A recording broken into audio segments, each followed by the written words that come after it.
flicking through the channels last night, I discovered that PJ and Duncan, who of course grew up to become Ant and Dec, have developed a bit of a sideline while presenting this season of I'm a Celebrity, Get Me Out of Here, in holding Boris Johnson and his clown car of a cabinet to rather higher account than most political journalists. It is all change in camp now, though, because yesterday the celebs chose a new leader via the gift of a secret vote. And that means David's reign is over. But they weren't celebrating. No. They didn't have a party. They categorically deny any suggestions that they had a party. And this fictional party definitely didn't involve cheese and wine or a secret Santa. Evening, Prime Minister. For now. Westminster bubble, anybody? On prime time ITV, and of course demonstrating that the presenters Ant and Dec managed to move on a sixpence because the story only broke yesterday evening. If you're not aware of the story, then welcome back from whatever rock it is you've been hiding under for the last 12 hours. Here is Allegra Stratton, appointed by the Prime Minister as a sort of special spokesperson, and she was supposed to be the one that would helm the regular press conferences in that £2-point-something million specially built studio that then got put on ice, and she got shifted off to being in charge of COP26 or something. It's rather hard to keep up, but she was a sort of senior communications person at the time of the clip you're about to hear. This occurred on December the 22nd of 2020, and it refers to a party alleged to have taken place, or it reportedly refers to a party alleged to have taken place in Downing Street, attended by about 40 people. And they think it's funny. I've just seen reports on Twitter that there was a Downing Street Christmas party on Friday night. Do you recognise those reports? I went home. Hold on.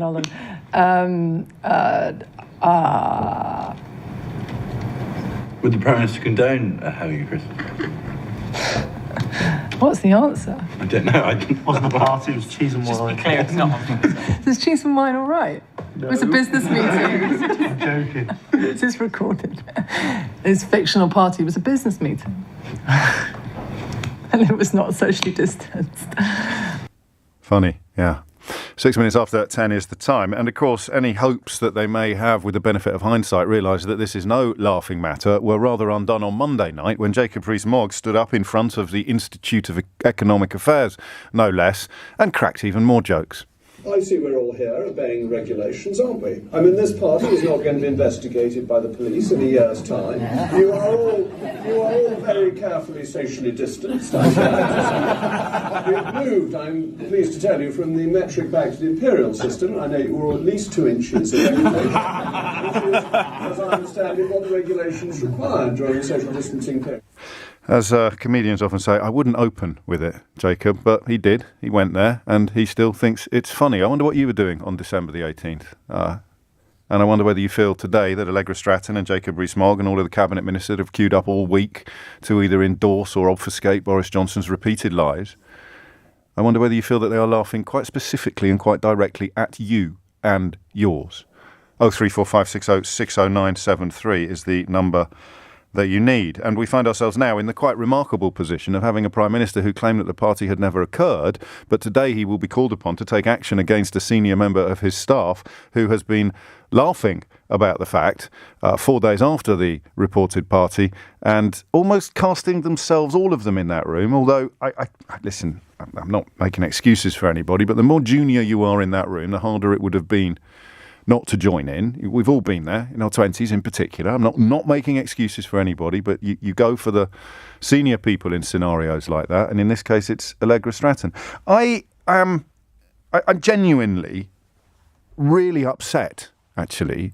I have not suffered particularly during this lockdown, but I've had the very difficult privilege over the last nearly 2 years of speaking to people who have. Whether it is people that have buried loved ones after going for months without seeing them, whether it is people who've witnessed or seen or met for the first time their newly born granddaughter through the patio windows on Christmas morning, whether it's people that attended funerals on Zoom. That's the closest I've come to real heartbreak, was one of my very best friends who died towards the end of last year, and we had to conduct almost all of the ceremonies and the celebrations of his life over Zoom, which was not fair. It was not adequate. I daren't check the date, just in case. I daren't check the date, just in case they were at that party. Because if they were, I don't know, something would snap inside me. I have another problem this morning, which is I have been telling you for now the best part of, 2.5 years, precisely what these people are made of. I've been explaining it to you at length and in detail. I have been describing it to you with receipts, chapter and verse. And yet I know today that you may still not be ready to admit what we've done. They laugh about it. I know this will sound odd, and it's coming up to 10 minutes after 10. If you can put a sincere spin on this, not a pretend one. I don't want you to channel Malcolm Tucker or come out like a sort of comedy character. If you can put a sincere spin on this, if you can look the rest of us in the eye this morning and tell us why we shouldn't be apoplectic with rage or heartbroken with misery at the idea of the people who were telling us what to do, not only laughing about it 4 days later, laughing about riding roughshod over all the rules and regulations. But for some reason, that Jacob Rees-Mogg clip from Monday night seems to me to make everything worse. A year later, having been court banged to rights, surrounded by his secretly funded cronies in his think tank environment, he thinks and he knows that he is still free to make jokes about it. He's still free to talk with impunity about something that has, I think, cut to the very quick of the country's patience, the country's tolerance, the country's sense of common decency. I have read a little about the Crown Estate having some form of legal exemption from the rules that the rest of the country were required to follow. It would be a little bit like a diplomatic immunity on embassy grounds or something like that. I don't know whether they'll try and wriggle off the hook using that rather recondite reasoning. I don't know whether he'll try and throw Allegra Stratton under a bus. He hasn't sacked anybody yet, remember, not really. Dominic Cummings was sort of squeezed out after setting the bar so unspeakably high for lying to the British public and again being backed by every single member of every single cabinet that Boris Johnson has appointed. So I don't know whether or not something significant is going to happen today. I don't know what's going to happen at PMQs. We'll be all over it at 12 noon today. And I don't know whether there's anything you can think of currently that would constitute sufficient remorse, that would constitute sufficient response. I genuinely don't. I can't think of anything. I can't think of anything except the people who've broken down on the programme since this nightmare began. And the people who didn't see their loved ones in their final months. The people who put enormously important celebrations and commemorations on ice because they were obeying the rules. The people who possibly were denied the final touch, the final physical touch with their mothers or their fathers or even, God forbid, their children because they were obeying the rules introduced by Boris Johnson, the rules amplified to the nation by Allegra Stratton, the rules mocked and derided even this week by Jacob Rees-Mogg, a man who thinks nothing of misleading the Queen herself, who thinks nothing of presiding over a proroguing of Parliament, and who even in the last 4 weeks has tried to rip up the only rulebook the people of Britain have left to hold their MPs to account because his mate, Owen Paterson, had been found to have ridden contemptuously all over it. But then I remember that I'm me and you're you, and this stuff really gets to me. Not every day, not even every month, but every now and then the absolutely irrefutable evidence appears in front of you that this is as bad can be, and they are in charge of our country. They are presiding over a masterclass in incompetence, obfuscation, deceit, dishonesty, and contempt. And still the polls tell us it's neck and neck. Still the polls tell us it's 50-50. I know why. I think Brian, Nick's last caller, nailed it really beautifully, actually. Incredibly articulate call, simply describing himself as someone who doesn't normally get involved, someone who normally lets it all wash over him, somebody who possibly, although he didn't say this, subscribes to that school of thought we examined in detail yesterday that could be loosely described as they're all as bad as each other. We also, of course, yesterday cautiously concluded, or at least I did, that we should probably retain the parliamentary tradition that prevents MPs from calling each other liars in the House of Commons. I wonder whether that 52-48 ratio that I described to you to distill my own feelings on the matter will shift a little bit when Keir Starmer stands up shortly after 12 noon today and addresses a Prime Minister who wouldn't know the truth if it sat on his head. Or maybe that's not fair, of course. Because the worst liars are the ones that know they're lying. There's a weird sort of delusional pathology to the liars who are so far down the rabbit hole of self-deception, they don't even know what the truth is anymore.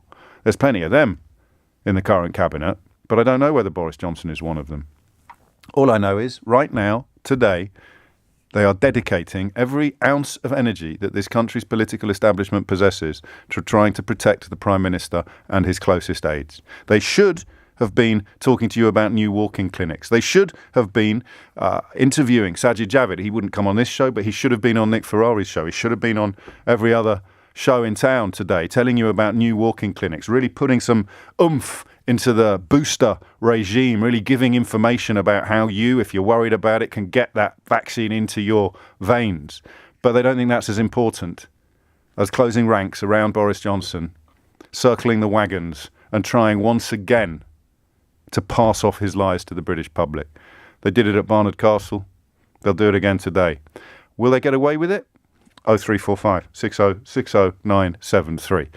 I think I've been doing this job too long to feel much optimism that the pendulum will slowly swing back to where we were before and people will come out of this claiming that he's doing his best or he's been treated unfairly or, oh, thank goodness, he's in charge because Jeremy Corbyn would have been even worse. I genuinely don't know what life raft you would cling to as you are tossed about by the flotsam and jetsam that passes for a government in this country. What are you clinging to? Tell me. I'll try not to have a row with you today, although I warn you, my dander is high. How do you cling to it now? You put your trust in this man. Forget the B word for now. You put your trust in him. And he surrounded himself with people who laugh at you. A lot of love for you, Margaret, and for your family. I'm sure that you knew that already, but just to articulate that a lot of people getting in touch to pass on their very, very best to you and your family. And what a horrible business to contemplate and then see that the people in charge were behaving in this fashion as long ago as last May, the 15th of May 2020. Wine, spirits and pizza inside and outside the building. Johnson's spokesman claiming that Downing Street staff were working in the garden in the afternoon and evening. And calmly now. Calmly.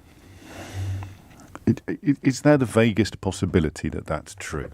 Okay, you can work with a glass of wine in your hand. You can work with a round of cheese on the table in front of you. There are 19 people in this picture, and there is not a single pen or computer to be seen. I think Margaret has reminded me that the stuff I do for my job sometimes gets diluted by the fact that it's my job. She's also reminded me of my friend, who we lost last December. And it's not just news, it's not just topics. And will that make the phones ring? Or what have you got to say about this today? It is literally life and death. And the idea that in the midst of the lockdown, the people tasked with running the country, following, I think, indubitably following the lead of the Prime Minister, the people tasked with running the country had a cheese and wine party. When you quite possibly would have been prevented from attending the funeral of a loved one. The bigger the family, the more likely it would be that you couldn't have attended a funeral. Certainly university friends of Margaret's son-in-law couldn't attend his funeral. And these are scars that stay forever, aren't they? that little girl, 3 years old. Not just the loss, because who knows what may have panned out differently, but the exacerbation of the loss, the magnification of the loss by the circumstances, by not being able to say goodbye, by being denied that simple human contact that may, just as the years pass, have provided some sort of succour that she has been robbed of by the virus. Then to see these people, and do you know what? I don't think they're all bad people.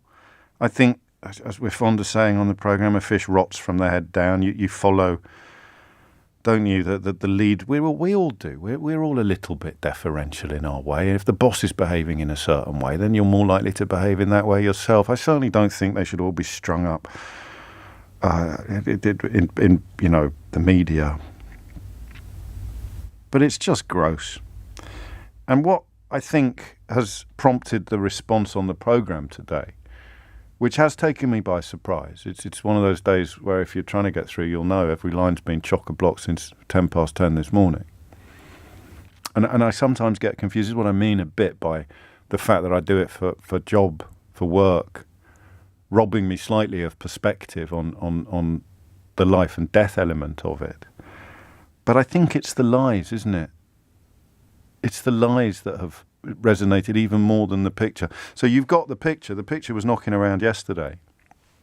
We've had a night to digest the picture.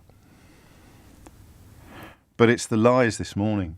It's Dominic Raab turning up in the studios claiming that it was a work meeting. Is there any possibility at all that it could have been a work meeting if there's not a pen or a piece of paper or a laptop computer in sight? There's one way it could be proved. Publish the minutes.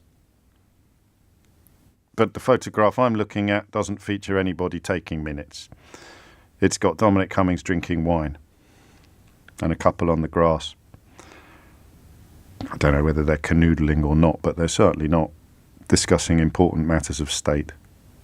Or if they are, no one's taking notes. I think that's it. It's funny some mornings, isn't it, that we get to spend together and you sort of find yourself groping in the dark almost for what it is that we're talking about. That's partly because I'm a bit of an amateur, but also partly because the closer you get to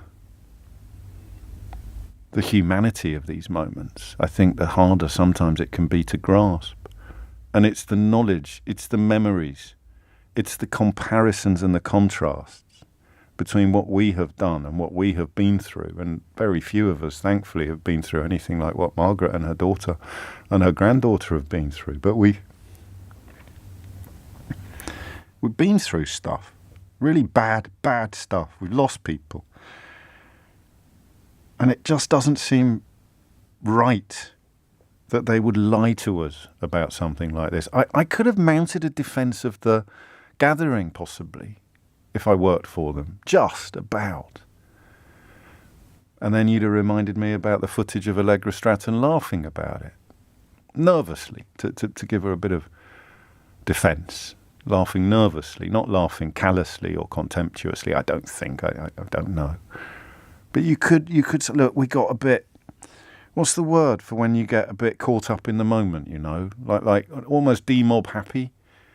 We were so stressed that every now and then, so you know, you don't know what it was like in that building. Remember that we were the ones counting the deaths and counting the casualties, and every now and then it just tipped over a little bit into socialising that obviously in retrospect we wish we hadn't done. I don't know whether you'd forgive them. I don't know whether you'd believe them. But they sent Dominic Raab out to lie to you instead. And Johnson didn't even go to a Cobra meeting yesterday. What was he doing? What was he doing?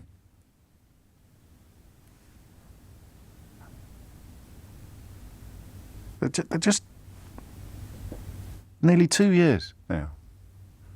And every day demonstrates that nothing that has gone before has changed their mind or influenced their thinking in any way, shape or form. You've still got Brexit hardman Steve Baker and his regiment of the furiously hard of thinking, trying to argue that they know better than the scientists about what we should do next. So Johnson, and God forbid anyone should feel a scintilla of sympathy for the man, but he's now getting pretty clear guidance from his scientists, just like he did last December. And you remember what happened when he resisted it. 60,000 people died. And it's happening again.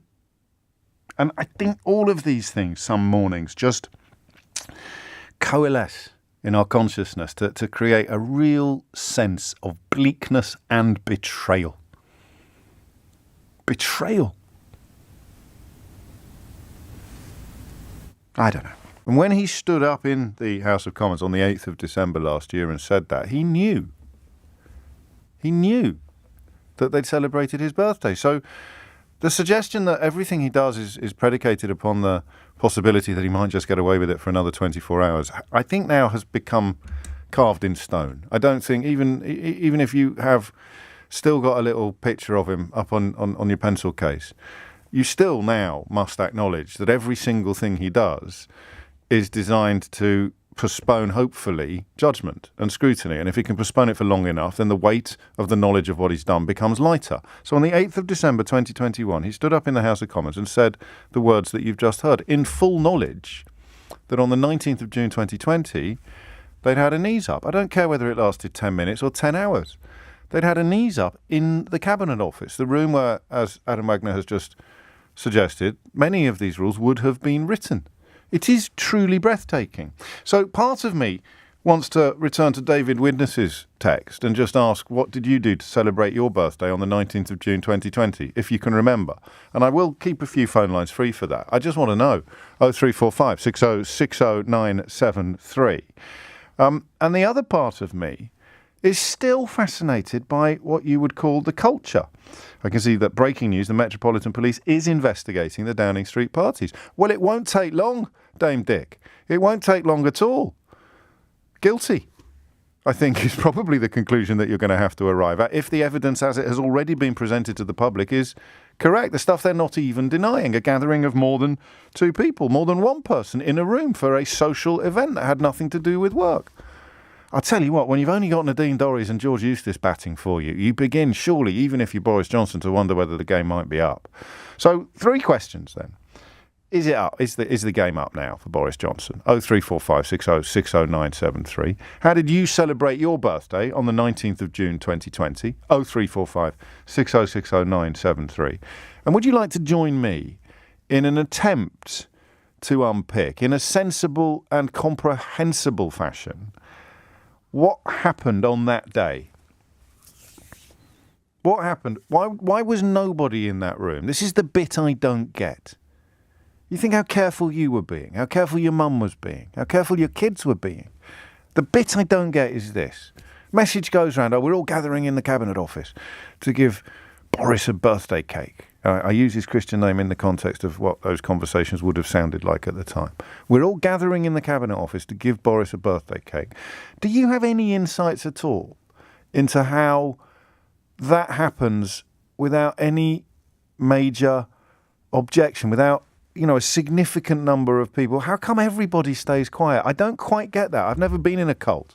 I've never worked in an environment where it was required that you never questioned the authority or the decisions of the people above you. I've always enjoyed a degree of freedom to at least ask questions, even if the answer is no, nope, back in your box, O'Brien. You can at least... How do you think that bit happened?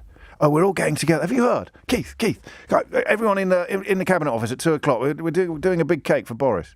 And you're standing there, watching him blow out the bloody candles. And you think, hang on, what's his wife doing here?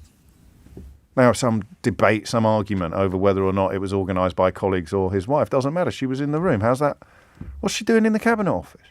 And who's that lady over there? Oh, that's the decorator.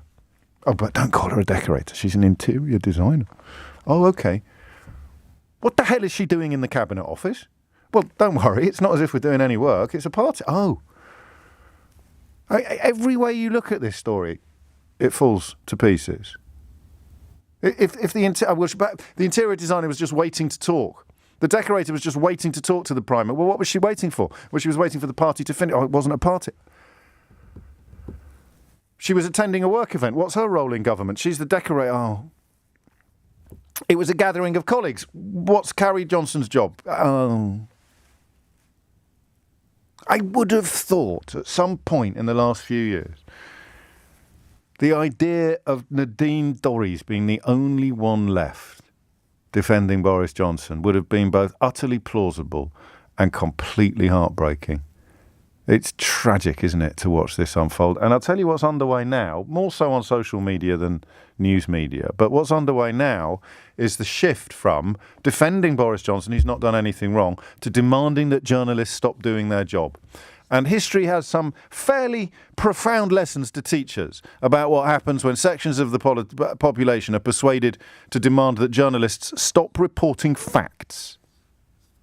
Well, you don't even have to go back that far. Have a look at January the 6th in America of last year, when journalists stopped reporting facts. So, hashtag scum media and all this sort of thing. What do you want? I want a media that doesn't tell me the truth about stuff that the people in power are doing. Well, do you? Do you really? Very dilute defence of Boris Johnson today is a man who made his money selling get-rich-quick schemes on the internet under a false name before achieving high office in the current Conservative Party. The woman undertaking the investigation into the Downing Street parties was only appointed after the man undertaking an investigation into the Downing Street parties was found to have attended a Downing Street party. And Cressida Dick sat there thinking, not yet, lads, not yet. Take it easy, it's all under control. The bloke who was going to do it can't do it because he was at one of the parties, so we found a woman who's going to do it instead.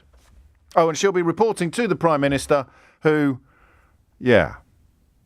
Today is the day that the Metropolitan Commissioner, Police Commissioner decides, do you know what, actually, that's quite a lot of smoke. That's a lot of smoke. Maybe there's some fire. I don't get that. I don't get any of it. I do this for a living. I don't get how he could give that speech and go back to Downing Street and not get punched by a colleague going, I told you we shouldn't have been having parties. Actually, Dominic Cummings wasn't in the building by then, so possibly that would have happened. I don't get how they can only today decide at Scotland Yard that there is something to see here, please don't move along.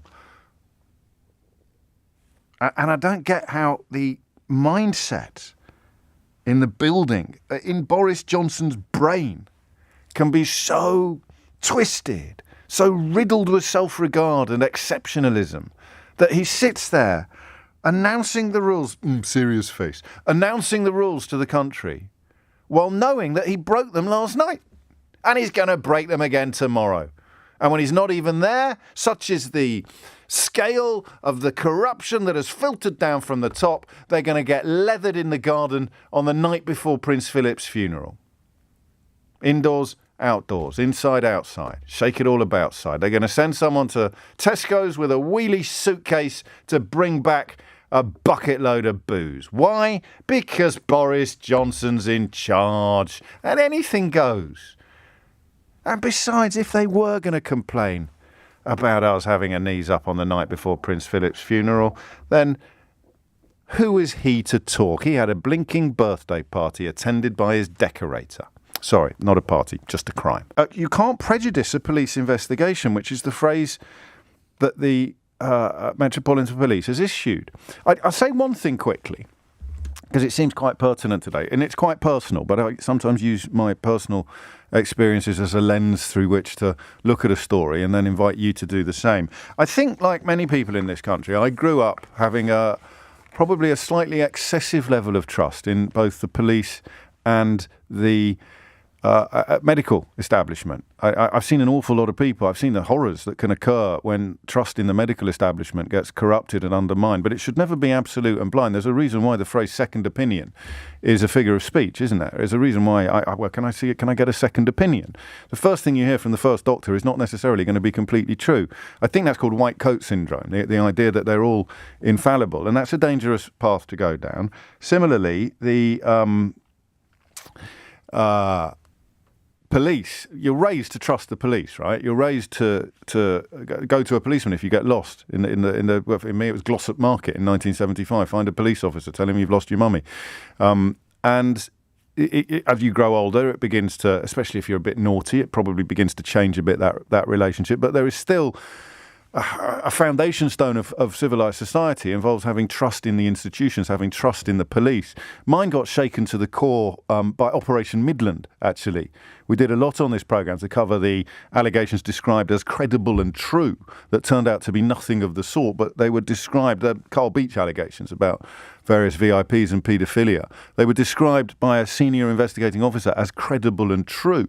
So naively, perhaps, most of the British media didn't stop to question whether or not they could be an absolute pile of crud, an absolute pile of rubbish. Credible and true are such powerful words. So you realise, or I realise, as a consequence of that investigation and that report, the Daily Mail at one point claimed that it was a victory for the Daily Mail and the truth when Beach's allegations were described as credible and true.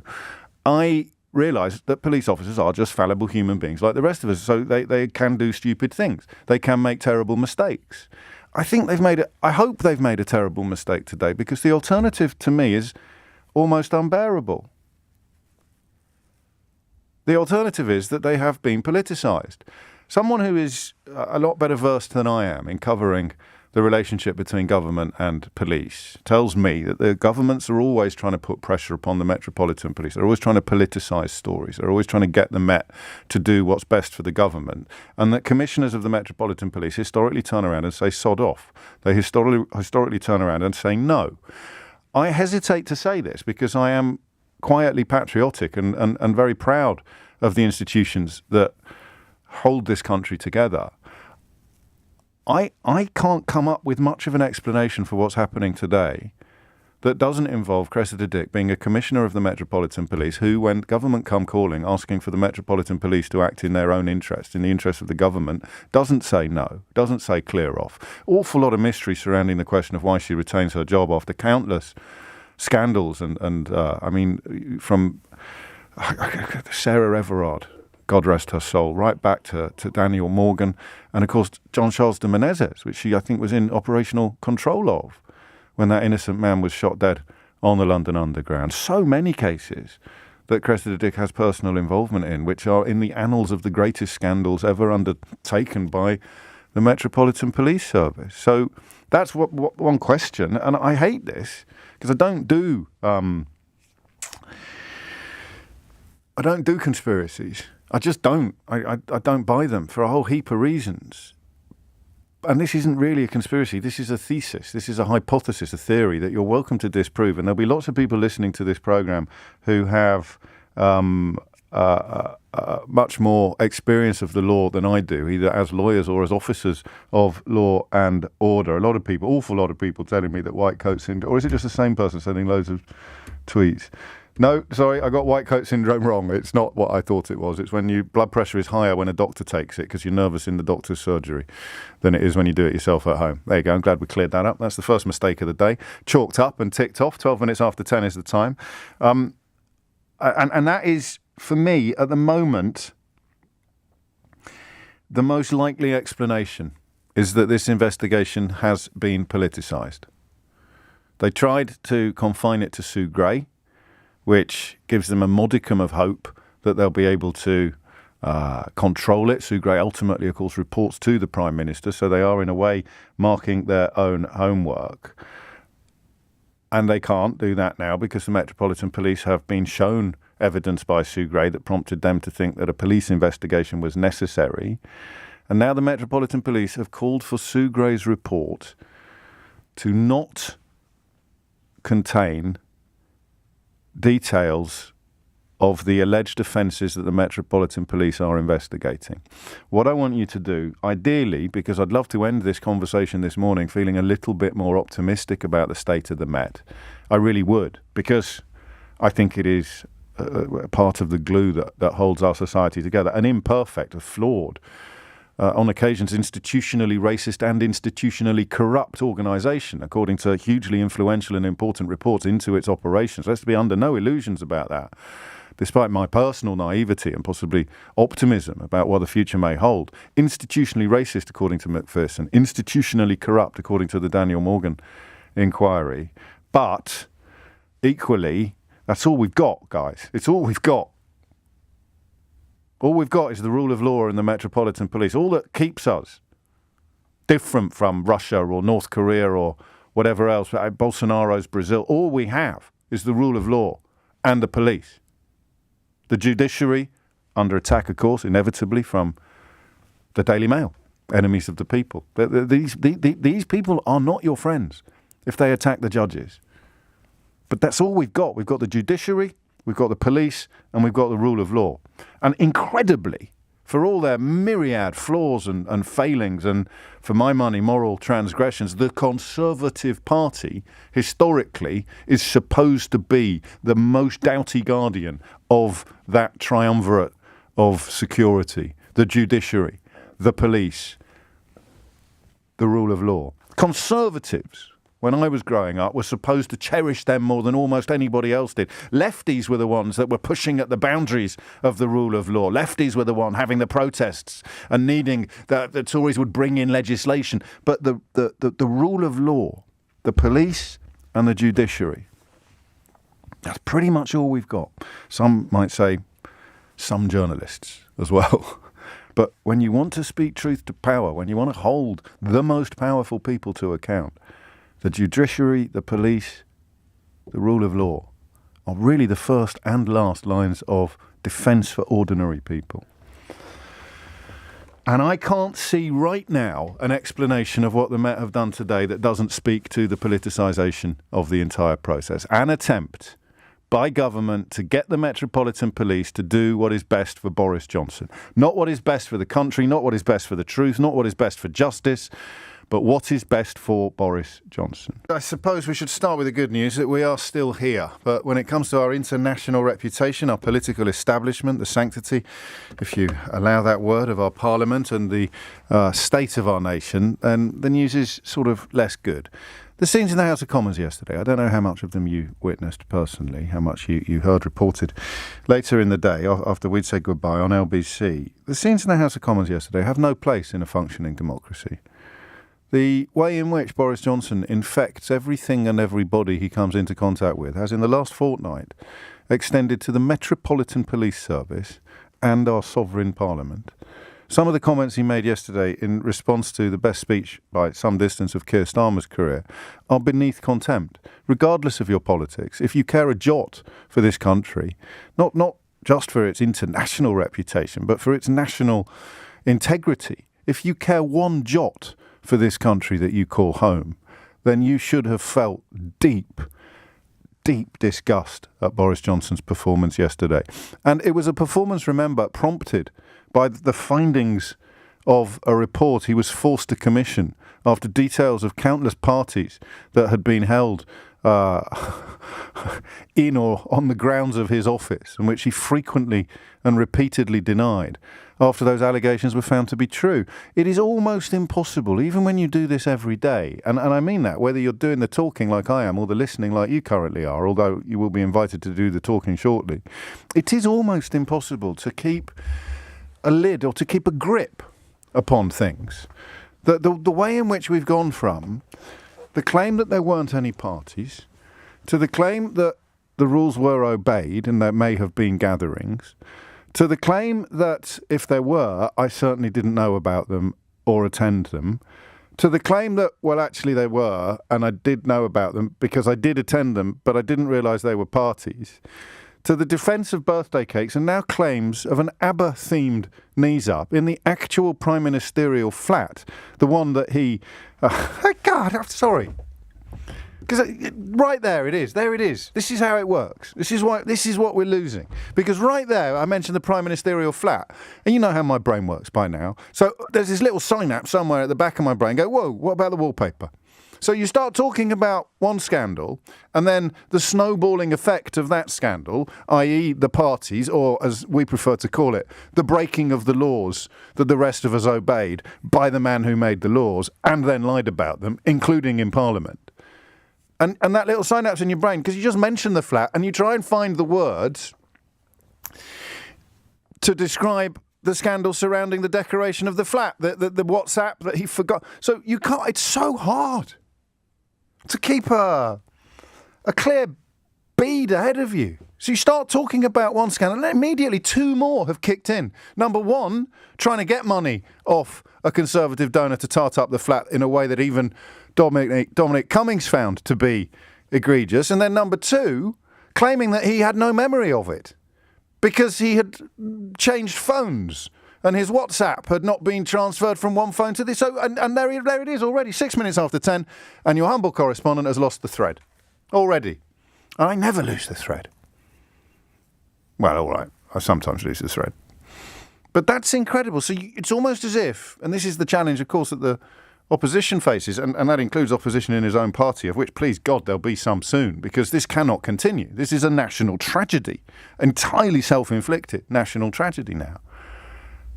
And that's the problem that his opponents face, whether they're in the Conservative Party, whether they're on opposition benches, or whether they are the tiny, tiny, tiny little corners of the media that aren't completely in the pockets of the various non-dom billionaires who installed Boris Johnson in Downing Street in the first place. I told you this was going to happen. It's not quite a Keith get the tin moment, I don't think, but it's probably up there. I told you this was going to happen. I told you that he would hang on and hang on. The fury that surrounded the revelations regarding the parties, the carousing, the knees-ups, the suitcases full of booze, the wine fridge, and the sheer scale, the number of actual parties that were being thrown in Downing Street and its environs when we were not allowed to hug our mothers or visit dying relatives or attend nephew and niece's funerals.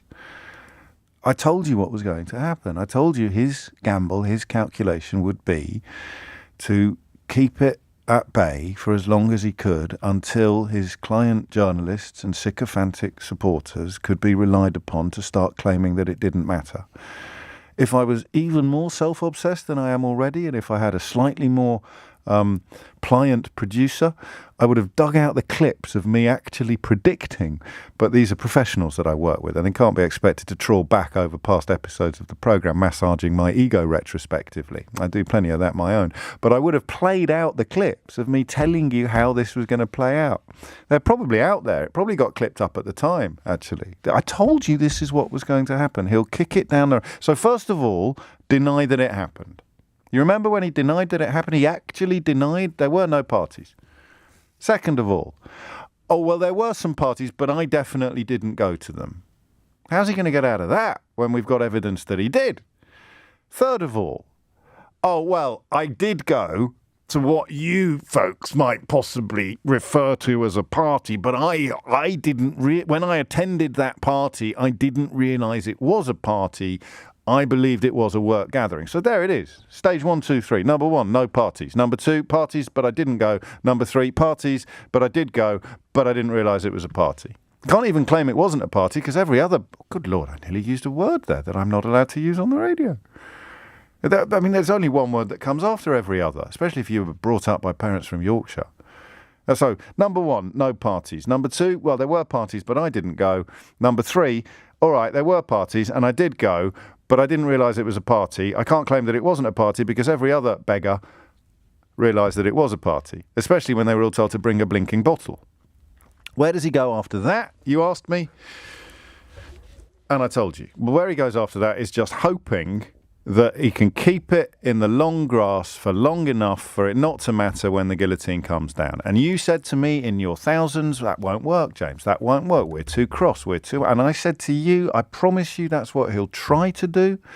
I thought it wouldn't work because I thought the guillotine would have fallen by now. I thought the report would have come back. And then, of course, I don't think there's any massive conspiracy in the corridors of power. But who knows these days, frankly, given that Cressida Dick was allowed to hang on to her post despite presiding over an absolute avalanche of appalling conduct by members of her police service.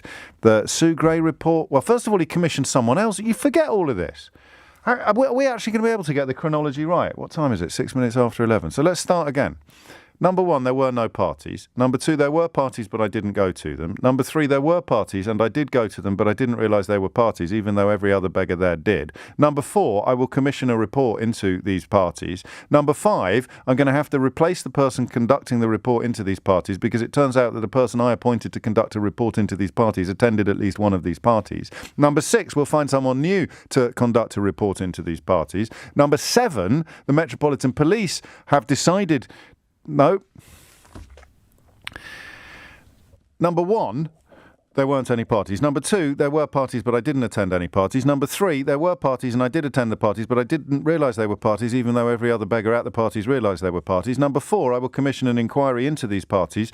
Number five, I will now have to replace the person who I commissioned to conduct an inquiry into these parties, because it turned out that he attended one of these parties. Number six, I will now appoint Sue Gray to conduct this inquiry, and we'll get a fairly quick response, because number seven, the Metropolitan Police will not be getting involved in this, because they don't investigate events retrospectively. Number eight, the Metropolitan Police actually do investigate such events respectively, and therefore they will be investigating these parties, which means that number 7, 8, 9, we can't get the Sue Gray report in its entirety until the police have conducted their inquiries. Number 10, the police are still conducting their inquiries and have now moved from 100 questionnaires to number 11 actually interviewing people. And number 12, here it is. Here's Richard Littlejohn in the Daily Mail and various other members of the client media telling you, oh, it doesn't matter after all. Remember when you were really angry? What? Weeks ago, about the fact that you couldn't go to your grandmother's funeral or kiss your mum or visit your dying father in a care home? You remember when you were really angry about that? Well, wind your neck in, Doris, because it doesn't really matter. Calm down, dear,